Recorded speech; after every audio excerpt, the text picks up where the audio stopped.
I'd like to call this meeting of the Board of Education for the School District of Baraboo to order for Monday, June the 27th, 2016. With roll call, Mr. Cummings. Here. Mr. Coleman. Here. Mr. McNevin. Here. Mr. Mearing. Here. Ms. Riley is not here yet. Mr. Petro is absent. And Bodak is here. Continue with the pledge. The flag is to the right of the screen. I pledge allegiance to the flag of the United States of America and to the republic for which it stands, one nation, under God, indivisible, with liberty and justice for all. Entertaining motion for the approval of the board minutes from the June 13th, 2016 meeting as printed. I approve that. Second. Motion by Mearing, seconded by Coleman. Any discussion? Hearing none, those in favor, please signify by saying aye. Aye. Those opposed? Motion carried. Brings us to the portion of the agenda entitled correspondence. I am not sure, not aware of any of the board member correspondence. Administrative correspondence. The only correspondence we had was included in your packet from C.G. Schmidt for their in-kind donation for the student-led construction of the recreational shelter at GL. Thank you. Before we get to public viewpoints, I'd like to request an agenda adjustment under personnel, which is labeled as number 7. I would like to switch the approval of new hires with the approval of resignations. Thus, A becomes C, C becomes A, and then I would like to add an addition under approval of resignations, which is the new A, to number 5, Nick Carls, GLW. Move to approve that adjustment. Second. Motion by Mearing, seconded by Riley. Any discussion? Hearing none, those in favor? Aye. Those opposed? Motion carried. Brings us then to public viewpoints. Is there anyone here for public viewpoints tonight? I was not made aware, or nobody turned in a sign-up sheet, so I'm going to assume there's none. Any public viewpoints? Any public viewpoints? Hearing none, let's move on to the portion of our agenda, which is going to be the highlight of our evening tonight. That's staff, student, and community recognition. And we have a special recognition for our communications, marketing, and project specialist, Christina Bean. I'm going to make her come up here before you.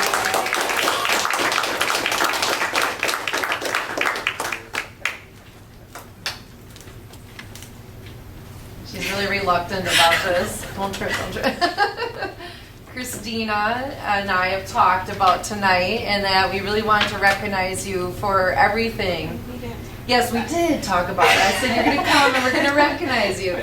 But for everything you've done in terms of supporting the district, since the first day you've come, it's been a breath of fresh air. You're giving a positive light on the district and bringing to light the stories that have been hidden, I think.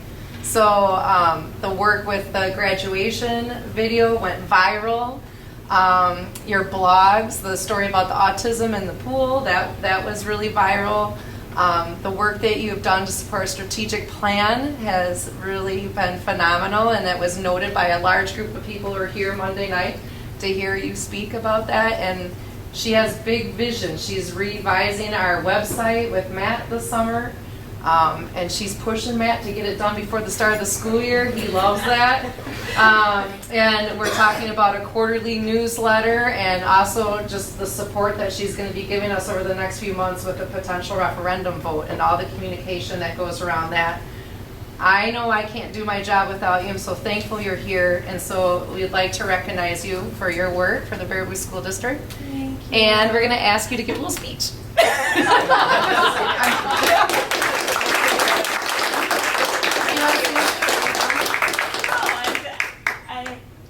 I don't know what to say, but it was really kind, a really kind gesture. Thank you so much. And I love our school district. I have for many years. I'm really invested in it personally, and it's really my honor to be able to work here professionally too. So thank you. Thank you.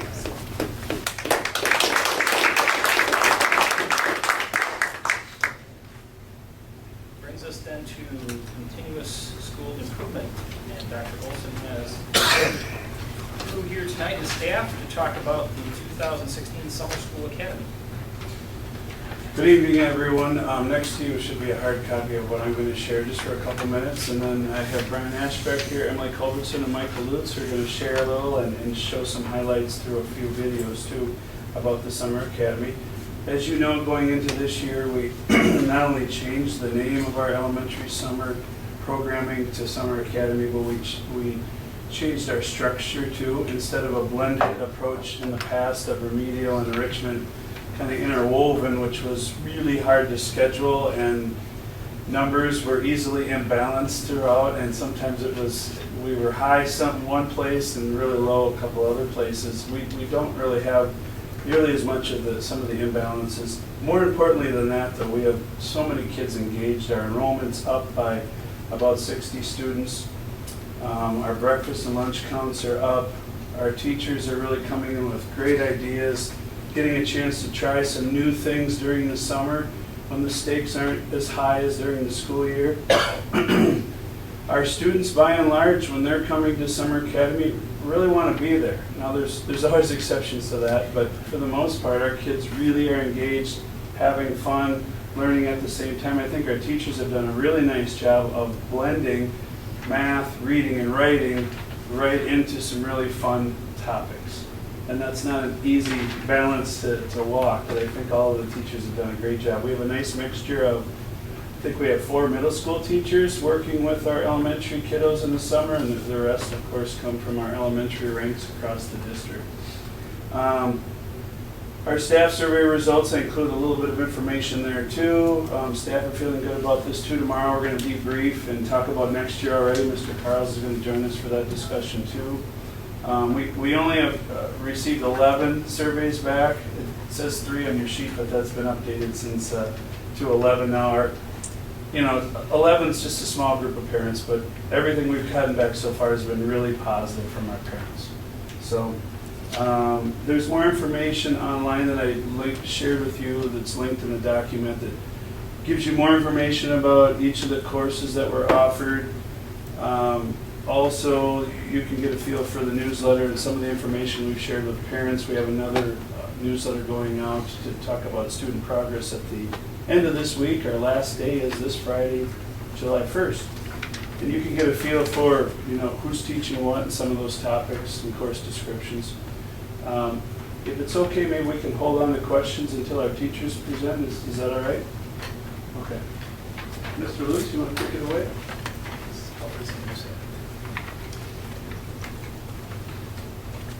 Okay, so for those of you who don't know me, my name is Emily Culbertson. I teach first grade at Abe School during the regular school year.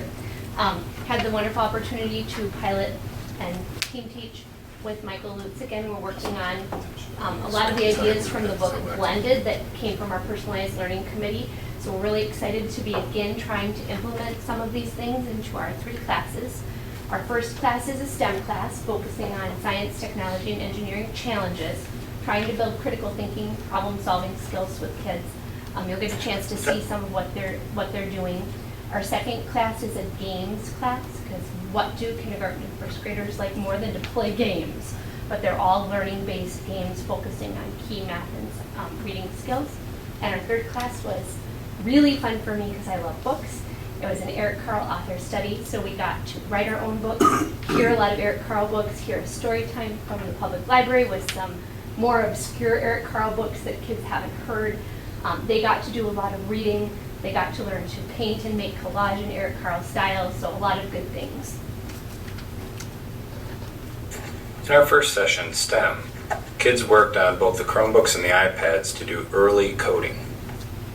Each student was able to create a Scratch Junior project, which they later presented to the class. Following is one of the students' examples.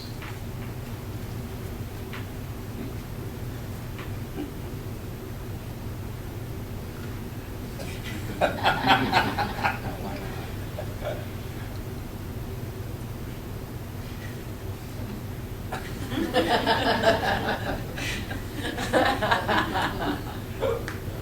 kids also engaged in a number of engineering challenges. Along with fostering collaboration and creativity, these challenges help foster a growth mindset. They come to understand that failure is part of the learning process. In our second session, students worked to improve on their literacy and math skills. On the iPads and Chromebooks, students were able to listen to and read stories along with playing a variety of games. Children were also given a variety of math and literacy games that they could play with their friends. Try to give children lots of opportunities to read, both independently and in interest groups. The kids got to choose between choral reading in small groups, doing Reader's Theater performances, or reading the lyrics of songs together.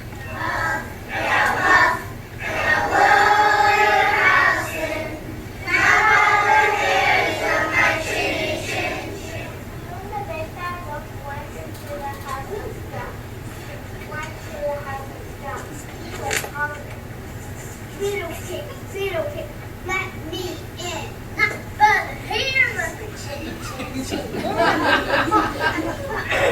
for your house in.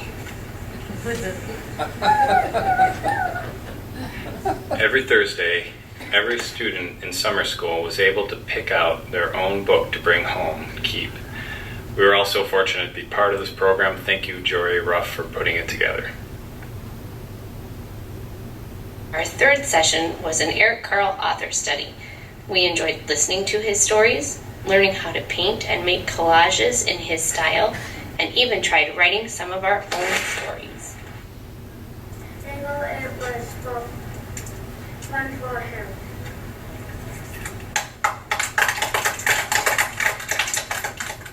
We also enjoyed performing some of his stories as Reader's Theaters. We investigated the life cycle of a butterfly, journaled about it, and saw it happen. And then we asked some more of our own questions. We wonder what it looks like when a butterfly hatches. We saw it through the cocoon. We saw it hanging from its legs by the cocoon. We wonder what it looks like when a butterfly lays eggs. Female butterflies only lay eggs on milkweed plants.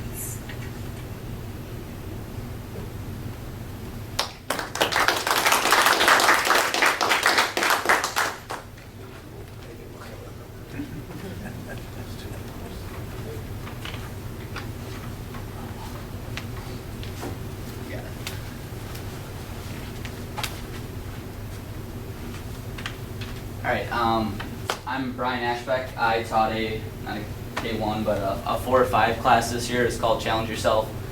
Simple problems equals many solutions. So you guys have, I believe, the task, the course reference to it. So I won't go ahead and highlight or read through that.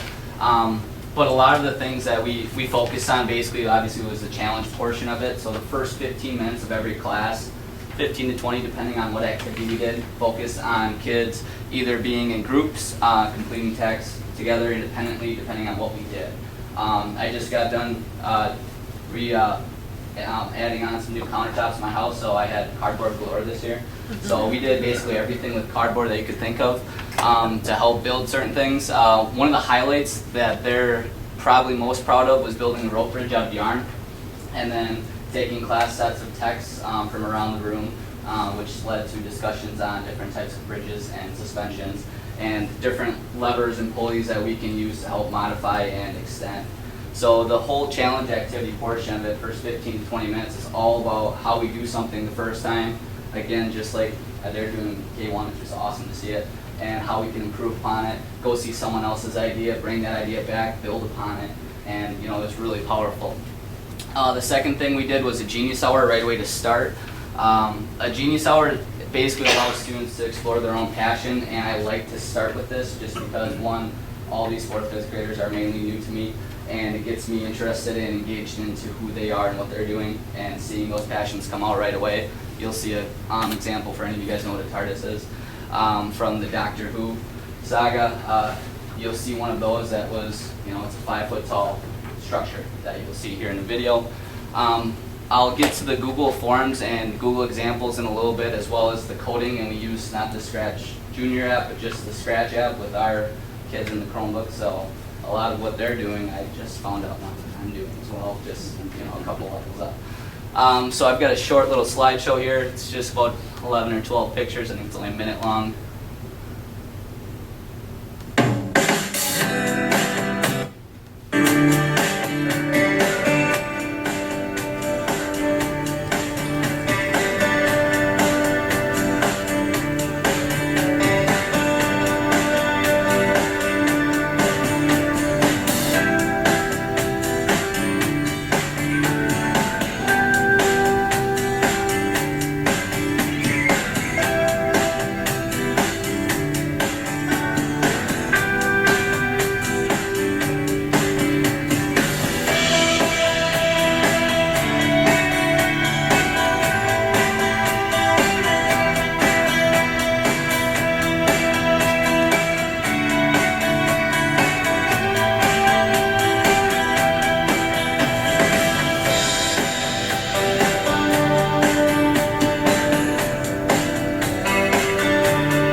those other ones that you saw in there, you had one student flinging something in the air. He made using spoons, rubber bands, and I think toothpicks. He had 2 or 3 different catapults.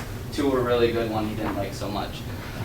So we had those. We also had paper airplanes where we talked about aerodynamics, lift, drag, and we went to how-to videos on how to make different paper airplanes because the use of internet right now is just galore. So having students being able to go through a step-by-step process to learn something from someone else really set up for the way that we worked on our coding, which I'll jump down to. So our coding was using the Scratch app, and they use Scratch Junior, we use the Scratch, and there's just a variety of different items that they can build, create, and modify in a very simple solution. So step by step, being able to code and program and add adaptions to make something move, or a sound, or a directional change. It's really unique.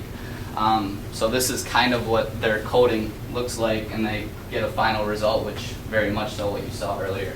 We're just finishing those this week, so I wish I had a little bit more to show you on that. I try to save some of the best stuff for last, and this is the last example I'll show you here. And the students are creating some sort of a create your own adventure story using Google Forms. So it's all about giving the person on the adventure 2 choices, and then those 2 choices lead to another 2 doors. So as they go through this, and this is a Halloween-driven one, which a lot of students took in, and this is the example that I use over and over again, and our students are finishing these up this week as well. A lot of them, it's just what you're going to do and how you're going to go through it, and it really builds in your language arts, it builds in your creativity. You get to add images and pictures to go along with your text and finding those different things. And this is really no easy task, especially for a 4th, 5th grader.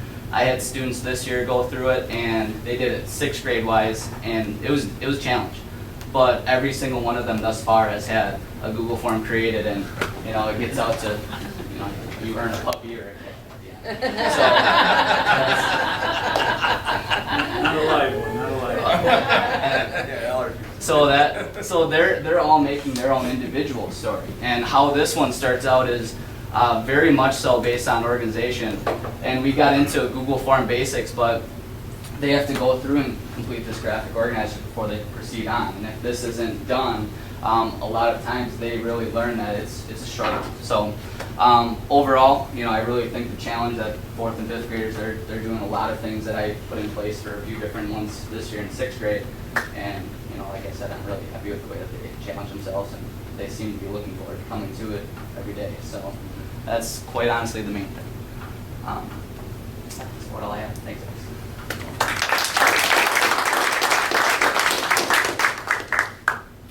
Thank you so much for all your work, Dr. Olson, the Summer Academy, and Jane. I know you've been a part too of making sure this happens, but the 3 teachers that we have here tonight, exceptional. What you're doing with our students. I couldn't be more proud. Thank you. Are there any questions for any of us? Well, I'm impressed. My concept of what summer school is a painful thing to go to. This looks like it's fun, and again, I think that's what learning should be. Was that a philosophy that we went into this, or was developed? Has it been this way all 3 years, or we just kind of moved more into this mode? No, there were a lot of brains that came together on this to make this shift. But in the past, there's so much stigma in every school district when it comes to remedial work in the summer. You kind of alluded to it there. Yeah. And so we wanted, and what also is really hard is, even when you set up a great remedial program and structure during the summer, it is really a struggle. And I know Kathy, Nick, and John would agree with this, and Glenn too. It is a struggle to get those kids there, even with a lot of calls and mailings and reminders and everything. So by shifting to all enrichment, but keeping math and literacy intertwined within, we could really sell this to our community as we want to engage all kids. We want this is open to everybody. Come learn. It's going to be fun. Yes, we are going to be doing math and literacy too, but we're going to be doing some other creative things, as well. So Yeah, it was intentional, but it takes great teachers like this and Oh, yeah. the rest of our crew to really make it happen. Absolutely. Well, based on community feedback, I'd say your numbers are likely going to increase dramatically next year. I mean, it isn't the stigma with the kids, it's the stigma with the parents. And I had so many parents come forward going, oh my gosh, the enrichment opportunities, you know, I wish I would have known, or I signed up too late, or, you know, there were quite a few people that were talking about this that I've never heard bring up. I think you really hit the nail on the head. It's going to be very, very popular next year too. I'm thrilled that you're doing coding and coding at a young age and coding that is fun, that will let girls know that coding isn't kind of something that is in the basement, in a dark room in front of a television center, monitor. So I'm really thrilled to see that, and you know what, yeah, I think the model is one that is going to continue to grow, appeal to more and more students, more families. So, good work. Thank you. Brings us then to reports, and up next we have our Director of Human Services, Mr. Andrews, who's talking about 2015-16 year-end budget projections and 2016-17. The 15-16 year-end projections is on page 9 in your packets. I'm going to pull that up. And it's nowhere near as cool as anything you just saw, but hopefully the news is good. So it won't be as exciting, but hopefully it'll still be good. And then the 16-17 budget was handed out to each of you just as the meeting was beginning. So hopefully you got a chance to kind of cruise that as I go through it. Back in about a month ago, we did the year-end forecast, and we were projecting a surplus of $270,000. We've revised that a little bit, and it's now at $305,000 for the fiscal year.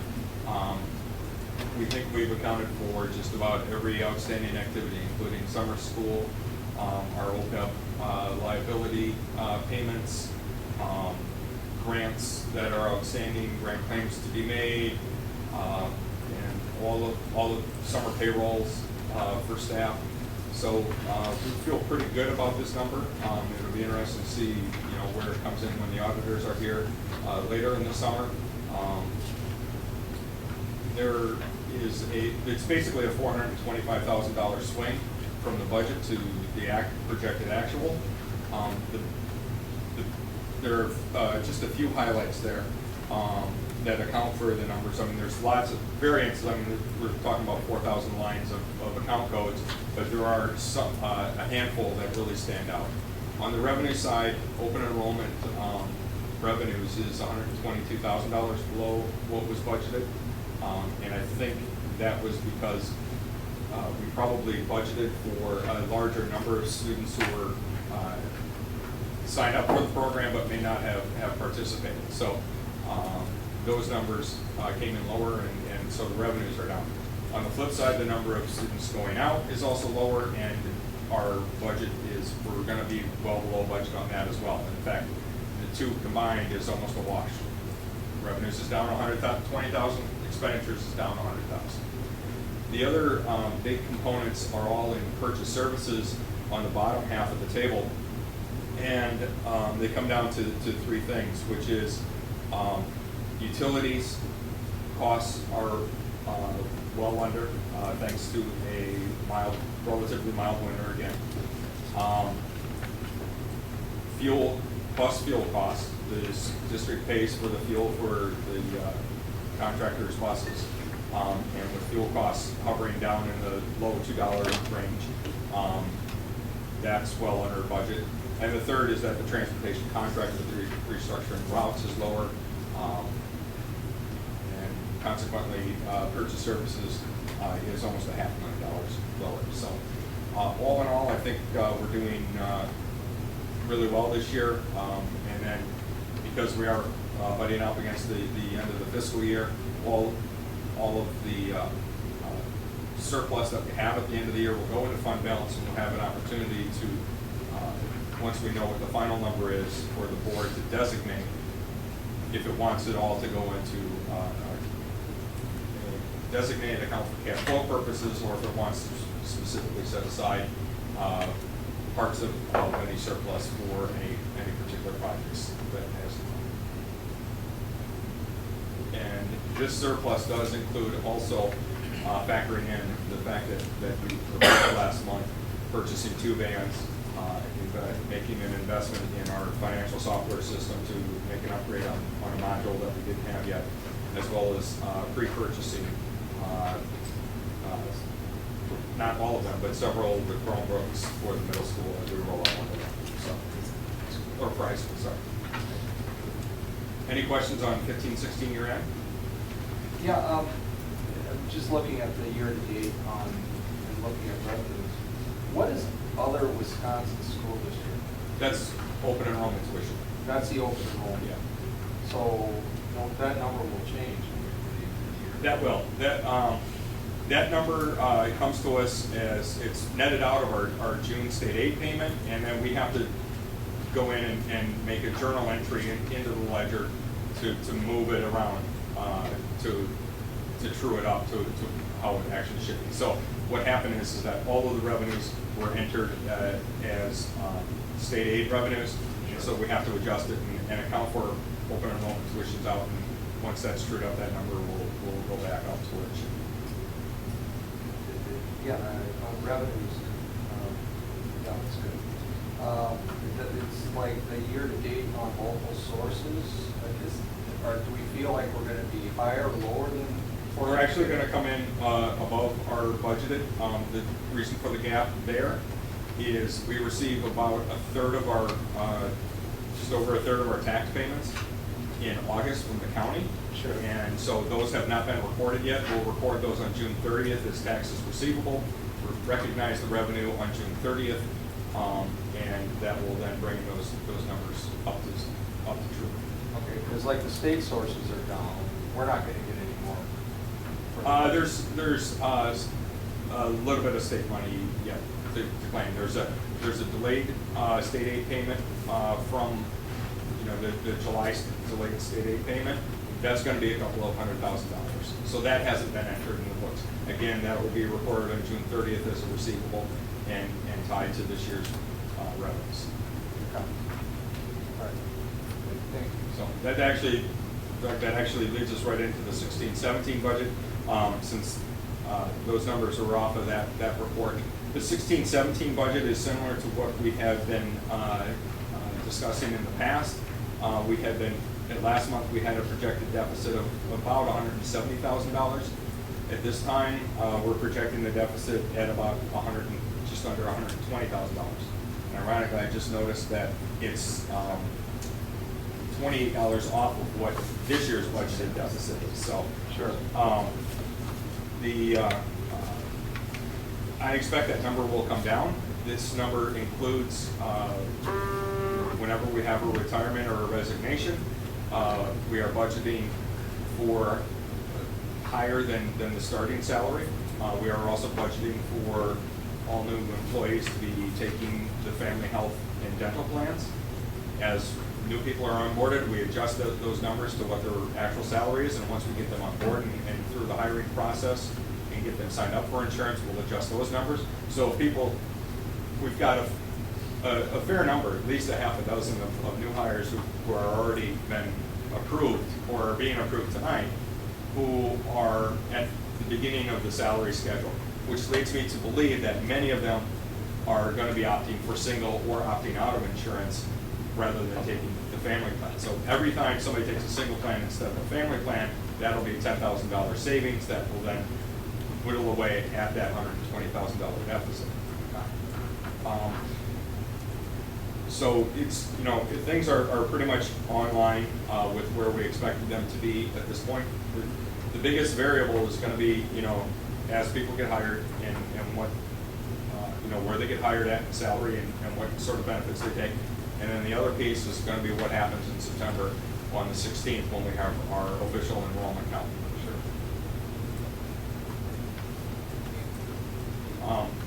Later in the meeting, it's often traditional, it's not required, but traditional for school boards to adopt a preliminary budget like this, so that you can start the fiscal year with a budget. State statute allows districts to not have a budget in place until you've got your formal budget in October. So it's presented if you want to approve it, and this is the format that the state prescribes moving forward. So this is how I'm going to lay out the budget moving forward. So we'll be dealing with it. Look, you can see it in the same fashion every time I have a report. Now, would things like gifts be under the other financing sources? I'm thinking a field, a gift from Glenwood, now maybe not run directly into a different fund, or are we going to see that those gifts come into the other revenue? Those actually are part of local sources. Local. Yep. So local sources are donations, student fees, gate receipts at events, plus taxes. Interest on interest on any deposits we have also go. Clearly the lion's share is taxes. Other questions? Was there any discussion at the finance committee meeting in regards to this? Oh, there's always high-level discussions of finance. Anything worthy of sharing with the rest of the board? Oh, no, we asked a lot of the same questions, so that's good to hear. And then we talked about, the fund balance and the impact on that when it comes to bond ratings and when it comes to future capital projects, if it's beneficial or if there's any kind of tax benefit to designate maybe a portion toward a future project, something like a building or something like that. But there really isn't anything that we need to capitalize on anytime soon. Right? But all that top level stuff. Thank you. Any more questions for Mr. Avery? Bob, what was the assumption on student count? I mean, we had a big senior class planning league. That was pretty big. It's the same enrollment projection that Jeff was using, and I reviewed that earlier in the spring. We are looking at a decline in student enrollment next year because the revenue limit formula rolls on a 3-year rolling average. With the declining enrollment exemption, it actually works out that the revenue limit total for taxes and state aid would go up if we see that decline. And if we don't see that decline, then we'll see the decline in those dollars. Yeah, we'll have the time. There's an offset there because of the 3-year. Any further questions? Thank you very much for the update. We've got you on the agenda there, as you said. Bring us then to personnel recommendations, and first up, the approval of resignations. We can take them as a slate. There's a motion. Move to approve the slate. Second. Motion by McKenna, second by Homer. Discussion. Hearing none, those in favor of accepting the resignations of Brian Bauer, Ann Carpenter, Angela Salverson, Jacqueline Holmes, and Nick Carls, as noted, signify by saying aye. Aye. Those opposed? Motion carried. Brings us then to the... Officially unemployed, huh? It's kind of a precarious moment now, isn't it? I want to start sweating, but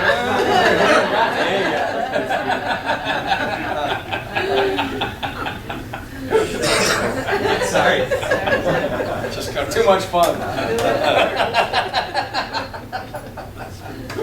Brings us to B, the approval of postings. Request to post for an elementary library media specialist. Background was included in the board packet, rationale was included. Do you have any other questions in regards to that request? Approved. Motion by McNevin, seconded by Riley. Further discussion? The only question I have, and again, this is great that everybody knew this, but we have 2 people in positions. 3. But library media specialist, or are you talking about the 2 people resigning? 2 people resigning. Okay. And we're replacing it with 1 person. Correct. I mean, it's the one person, even though they're going to have obviously a very high level background, and be able to replace those two, or is it going to be, some of that workload is going to be spread around, or how's that going?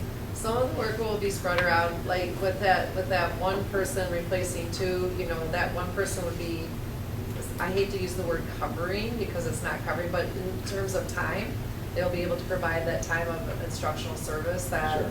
maybe was or wasn't provided by an assistant. Yeah. What we did is Nick and John and I met and we planned out how we could shift around some duties to make sure that we could make this work. Because we weren't going to bring this recommendation forward to you if we didn't think that we could have proper supervision or duty coverage in the buildings by taking away those two assistants to make this one position.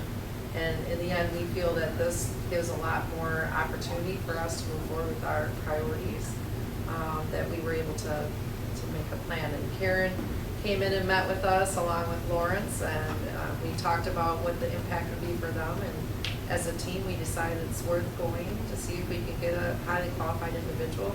If we can't, we won't just hire someone. We'll probably then come back and do two assistants. But we want to have this opportunity, which is a rare opportunity, to bring in a highly qualified individual. And this person would travel to different Our current plan is to have this individual serve 75% of their time at GLW and 25% of their time at AID. Ms. Karen has been doing 50% at AID and 50% at East, and we still have library assistant support at East. So we're trying to make it as equitable as possible across the three large buildings. Have to have library assistant at East? Yes. Any further questions? Having a motion and a second, those in favor of approving the posting, signify by saying aye. Aye. Those opposed, motion carried. Brings us then to the approval of new hires. I'm being notified that we are going to not act upon number 7, which is the kindergarten teacher position.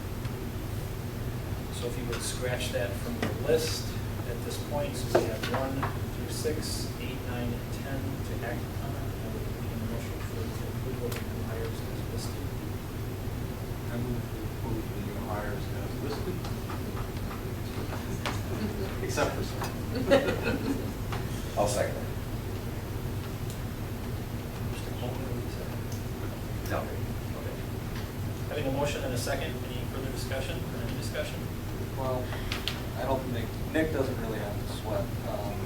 I was on the interview team, and it's very impressive what Nick presented to us. What was impressive too was he came and gave us a plan, and it wasn't like, I think this is what I'm going to do. He had a plan.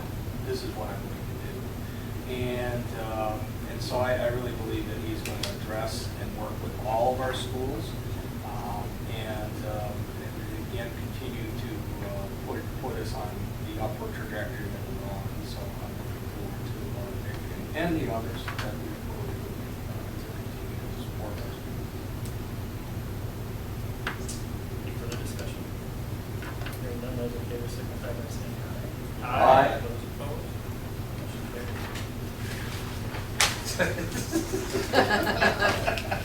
Good work. Brings us then to new business. First up is the approval of disbursements from June the 9th through the 22nd. For that, I'll turn to Chair of Finance, Mr. McNevin. Move to approve. Second it. Motion by McNevin, seconded by Cummings. Any discussion? Hearing none, those in favor signify by saying aye. Aye. Those opposed, motion carried. Brings us then to the approval of Wisconsin Association of School Boards WASB dues for the 2016-17 school year. That was in the board packet. So we take a motion for the approval of I move to that. approve.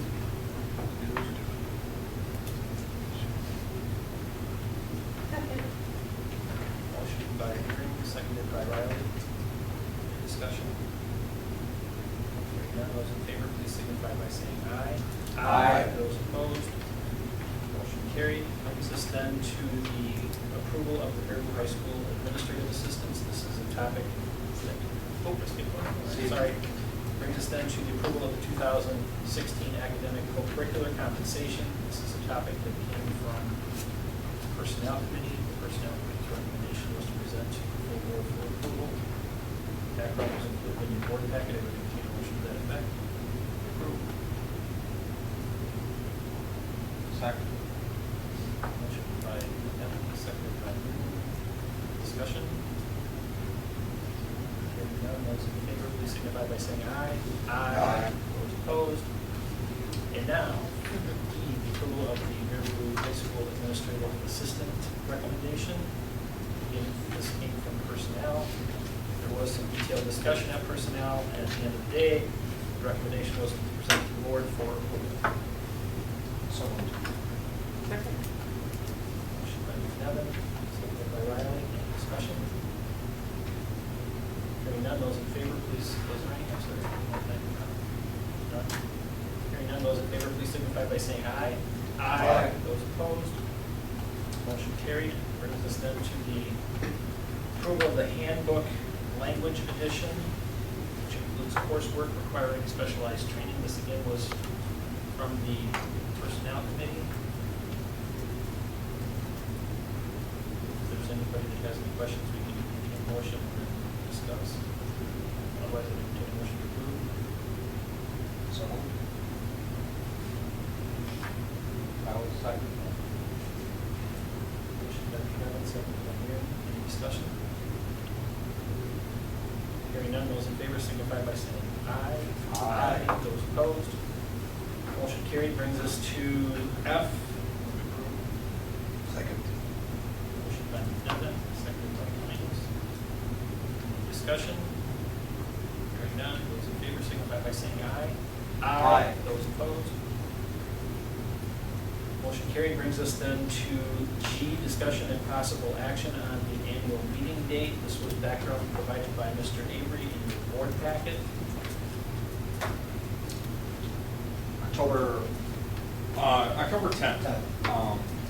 And that date was selected as the last possible date to have the most complete information to include the third Friday enrollment data, but still be done in time so that we can make sure that we have our cash flow borrowing resolutions in place so we don't run into a cash crunch in late October.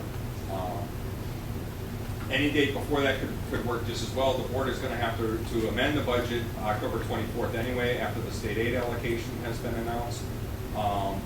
But in terms of what information is being presented at the budget hearing at the annual meeting, the most complete data would be the 10th. So that's why the 10th was recommended. But you just said that there's financial reasons why we need to do it. Yes. And it would be amended, right? Yeah, that is a board meeting on it. We possibly talked about it in finance, we talked about possibly moving it up if necessary. If BG&T comes forward with a recommendation on adding building and you require a public notice meeting, that should be incorporated and we might have to hold one meetings for it. Because it can go at any time, right? We've done the annual meeting as early as July. Well, I think it can't be before a certain date, but I don't know that. I'm sure it's in July. It can't be before, there's a date. I think it's May 31st, it can't be before. So anytime between May 31st and October 31st, you can have the annual meeting. We can certainly make a July or August date work. We just need to be cognizant of our posting deadlines and when we publish the budget, et cetera. Well, from your experience in other districts, do the majority do it closer to the 10th, or do they do it earlier? I've seen districts all over the board. It's really all over the board. There are We've been all over the board. Yeah. Why'd we move it from fall to summer to? It was summer for. Well, it was always the last Monday meeting in September. That's when it was, and that was because we were waiting for the Yeah. Friday count. As to what the rationale was for moving it into Well, July. because of all of starting up school, what have you, we wanted to bring it back earlier, so it wasn't tied into the start of school. Yeah, I don't, based on when we had it previously, other than the Friday count, you don't really have, I suppose you do have more information for July. Anyways, I don't know the historical fact. And also, there's all different cycles, is having the budget ready in time to present it. We wanted to have it when the DD center would be as hot as possible. Right. And that was when it was at the auditorium at the middle school. Yeah. All right, so the recommendation is to, at this point, peg October the 10th, Monday, for the annual meeting, which is also a regular board meeting night. I would entertain a motion to that effect. Would that be a preliminary, right? I mean, set it for, Yeah, well, unless it's changed, that's what they did. I move to approve the October 10th date. Second. Motion by Manning, seconded by Nevin. Any further discussion? Does that answer your question? no, in case we need a special meeting, Then we vote to change the date. that's, So we would just do it at a board meeting, and obviously there's posting requirements and legal Right. notices. We're still going to be constrained with a certain amount of time that we have to pass before we do it. We have so many weeks or whatever. We have to change it. Any further discussion? Hearing none, those in favor signify by saying aye. Aye. Those opposed? Motion carried. Brings us then to H, which is the donation from SOS, also known as Save Our Sports. Is that a motion, Mr. McNeil? Yeah, but I believe the name of the group was Support Response. one second. Motion by McDevitt, seconded by Cummings. Nonetheless, it's still SOS. Correct. Thank you. What the monetary donation was $24,848.59. and just for board notation, that money goes into High school athletics. high school athletics. 121. Other questions? I just want to comment that certainly that group has given a lot of money over the years. And certainly feels and support for what they're doing for our kids and our student athletes. It's sad to see that they're breaking up, but it certainly have been a huge. And Mr. Langkamp couldn't be here tonight because he's out coaching right now some baseball, but he wanted you all to know that really, that huge fundraiser that you're used to seeing from the SOS group will continue, but it'll continue with the Hall of Fame committee. And that really because our booster clubs have been strengthening, that's why we're seeing the SOS group weaken, and it's really come down to a committee of 3 individuals who really kept it going, and their students will be seniors this year, and so it's time. So it's time to move to. Okay, good. Hearing nothing, those in favor signify by saying aye. Aye. Those opposed? Motion carried. Brings us to I, discussion and possible action on administration building options. The only thing that's new since the last time we met is that we do have a copy of the appraisal. I would like to notice the BG&T committee that we need to meet in the near future.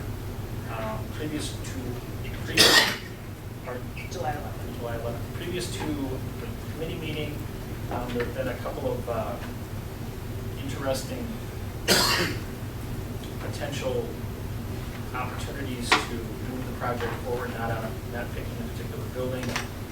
That involves some discussion at the local level with some other entities. And I would like to research that a little bit so that I can come back to the BG&T committee to kind of share what has come to light as a possible funding mechanism out there with that. Other than that, I don't have any questions. Ms. Osman, Monday? Board, it is a board. We would meet previously. We've been meeting prior. Any questions? Hearing none, then I'm going to turn it over to the chair of the ad hoc committee of the Board of Modernized Community Campus Strategic Direction Committee, and that would be Mr. McDevitt. We met with the community group, and we also met with the, as part of the strategic planning update, the Modernized Community Campus group met, and we reviewed the same PowerPoint presentation that the board showed, strong level of community support for for the school district and investment in this building, with concerns as to how much of the project is giving benefits. And the committee recognizes that it's not feasible to tackle all the projects at once.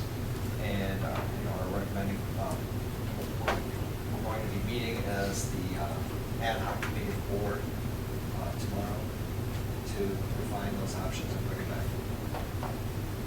We hope to bring that all July 11th, so. Yeah, July 11th. Revised scope and revised cost Cost. and potential impact to tax impact. Because everything's got to be kind of recalculated, redesigned. When you take off the co-curricular space, you kind of have to redesign the project because the part of the old design, and not that there was any true design, but part of the old concept, for example, was to take the cafeteria and go out and make that a pre-function space into the co-curricular space, so it kind of was dual purpose. Well, that doesn't work anymore because then it lead to nowhere. So we don't want to do that. So then it becomes repurposing, and how do you get that cafeteria the size you need it to be? Because we have to take it from 333 kids to about 550 kids to get it to be the right size.